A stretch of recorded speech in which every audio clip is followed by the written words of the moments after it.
Yo, what's up? Good morning. Good afternoon na pala. Hello guys, good afternoon. Nakita nyo ba yung nasa likod ko guys? Yan. Ang tawag dyan sa Tagalog ay kaong. Sa Bisaya, ang tawag dyan ay ijok. Ijok, Tagalog, kaong. Sa English ay palm tree. Yeah, palm tree. So, ang palm tree guys ay ito yung tinatawag na nagiging kuwan siya, tuba or juice in English, nagiging juice siya. Then sometime the same time nagiging alak din siya or tawag sa English yan, alak, liquor. Then nagiging suka siya in Tagalog. In English nagiging vinegar or yat. Alright, nagiging vinegar siya. So kuan ko lang, tutorial ko lang or ituturo ko lang sa mga mayroong palm tree or kaong malapit sa bahay nyo. So pwede nyo tong gawin. Alright, that is a palm tree. Palm tree, yan, palm tree din nyo to. Yan, yan, dalawang puno na yan. So ito lang muna atin kasi maliit pa to. Yan lang muna ang ating gawin. Alright, so tuturo kung paano gawin step by step. Alright, so palatandaan na ito ay pwede nang pitasin or harvest pag yung mabango na siya, then yung mga bulaklak niya, magbubulaklak yan siya. Pagka bulaklak niya, then maglalaglagan. So pwede na yon na harvest. Pero mas maganda guys na talagang maglalaglagan na, di naman lahat, marami na siyang malalaglag. Talagang yun ay hinog na. Kumbaga pwede na nating harvestin. Ngayon, pag hindi naman natin ito alagaan, hindi natin yuyugyugin, hindi natin pupukpukin, so hindi rin tayo guys makapag-harvest niyan. Yan, maliit lang to guys. Meron ako doon naging tubana or juice of palm tree doon sa kabila, sa taas. Okay na yun, meron akong vinegar. So may vinegar tayo. So this one, ituturo ko lang kung paano gawin. Alright, paano gawin to para magkaroon kayo ng libreng suka or vinegar. Alright, so try natin. Okay. Dulas lang guys, be careful. Yeah.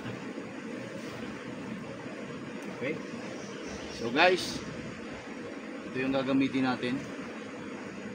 Dapat gagawa tayo ng kahoy, ganito. First one, yuyugyugin natin muna ito. Okay?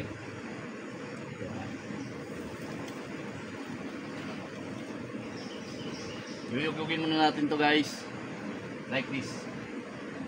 So, kahit ilan yugyug to, hindi bababa sa 10. Para sigurado tayo na magkakaroon tayo ng tuba. Okay. So either tomorrow or other day, yun na tayo.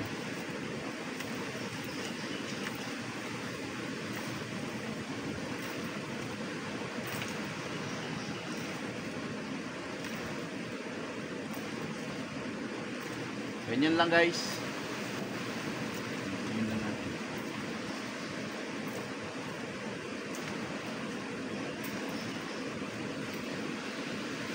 Okay, nalugigin na natin guys. So ito naman yung natin gagamitin, this one. Okay, kahoy, pukpukin natin guys, like this. Yan, dito sa gilid,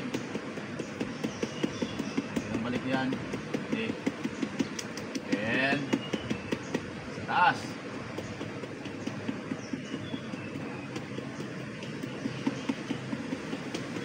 Okay, sa kabilang gilid.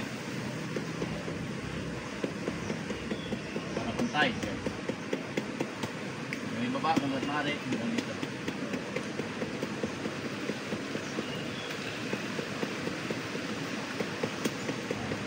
Then, in the lower part, ilalim.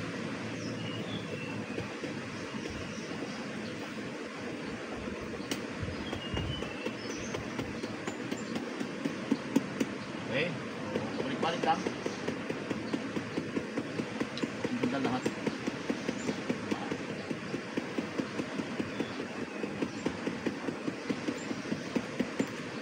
Okay? Okay? Mabango na siya guys, pero hindi pa siya nagbulaklak. Ayan, magbulaklak pa lang. So, antayin natin. After mga 2 or 3 days, pwede natin to i-harvest. Okay? So, dito na natin ito ipit. Ito guys, pwede naman to. Pag ari naman ay maliit pa. Yan. So, pag lumaki ng bunga ng katulad niyan, pwede natin ito alagaan hanggang sa mahinog siya ng katulad niyan. Then, pwede natin gawin din tuba. Okay? So, dito sa dito. Ay, wala pa. Okay. So, meron pa tayong isa doon guys na malapit na rin natin alagaan yun. Okay? Ayan. Okay ba? Ito. Ayan. Alright. So, paabutin lang natin guys ng 8 minutes. To be remind na lang. So, this palm tree ay nakakatulong sa atin na lalo mga medyo natural lang kasi yon, very nature or natural yung kanyang vinegar or suka. Natural lang guys yung suka nito. Kaya napakasarap na ikuha natin sa paksiw or sausawan. Kaya ka naman kalimitan magluto ng mga paksiw. Ang suka ginagamit sa paksiw, kahit adobo. Diba? May konting suka. So hindi na natin kailangan bumili ng suka. Dahil meron na tayong suka. So meron ako doon guys, papakita sa araw. Nasa bahay, meron na tayong suka ng kaong. Okay? So siguro almost may isang Wilkins na rin na suka na kaong. Malamok lang talaga. Then yan. Yan. Pag sobrang haba guys, pwede natin putulan sa ilalim. Para hindi siya sobrang bigat. Kasi pag sobrang bigat guys, baka mabali. Yuyugin pa natin, tapos papaluin natin, baka mabali siya. Mas maganda nga guys kung lalagyan natin ng tali para support, para hindi siya bastang bumigay or matuluyan na mabali. Lalo pagka yung mga malalaki, tulad doon, medyo malalaki yung mga palm tree doon. Ito maliit lang pero pan din yan guys, tutuba din yan or magkaroon din yan ng juice. Okay? Alright, okay. So guys, meron na tayong followers na subscriber sa ating YouTube channel na 2,900. So nagdagdagan na ng 7. Alright, 997. Tatlo na lang guys.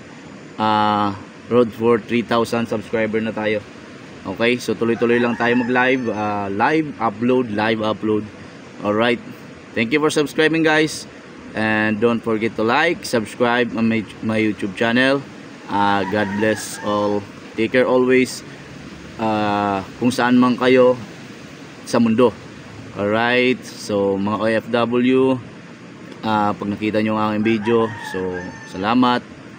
Pa-subscribe na lang ako sa aking YouTube channel. So sana matulungan nyo rin ako at sana soon makakatulong din tayo sa others na ngayon mga inspirational videos na tinuturo natin, kasi kahit na maliit na bagay naman yon, pero para sa iba malaki na yon na nakatulong tayo makagawa ng palm tree. Kasi ito guys, dito lang yan sa mga bukid-bukid yun.